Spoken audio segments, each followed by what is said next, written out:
In this video, I'm going to show you how to install the Zero Go-Go wire kit. This is a really nice kit that allows you to not have to plug into a cigarette lighter or the OBD slot for power. Rather, it uses plugs that can go into the existing fuse box to power, and it only powers on while the battery level is above what you specify. So this ensures that you don't lose too much battery power, so you can be assured that you can always still turn your car on. So in this video, I'm going to show you how I installed it and share a few tips that I learned along the way. Obviously, the first step is installing the camera. You want to clean the windshield really well so that the sticky tape will stay securely on.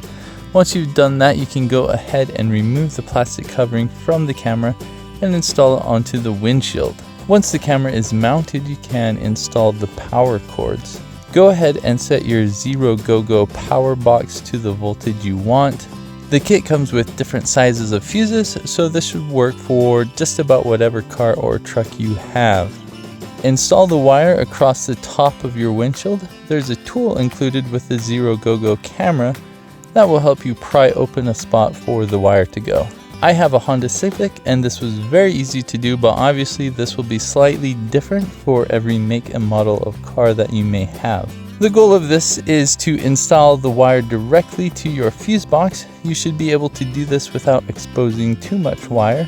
Once you've gotten the wire to the fuse box, you may have to refer to the owner's manual to find a fuse block that will work for you.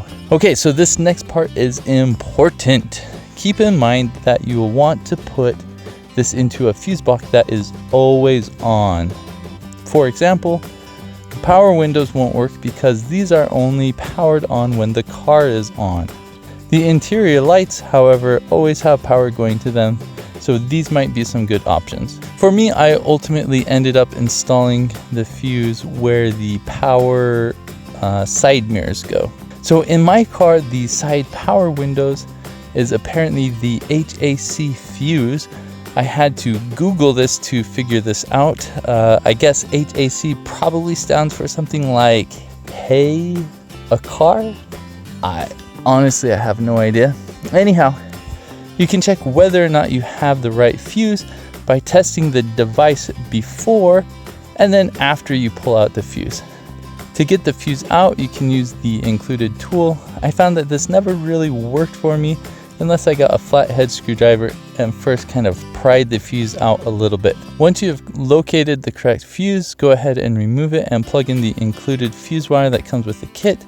Install the fuse you pulled out into the wire kit. Once you have the fuse wire in, you will need to connect the red positive wire, then connect the black wire to ground just about anywhere on your car. My car has a ground screw right by the fuse block. Once you are done with that, secure any wire that is not yet completely secured. And that's it. It's fairly simple. It took me over an hour, but that's mostly because I used the wrong fuse block and it took me a while to troubleshoot. But you can expect to install this in about 30 to 60 minutes.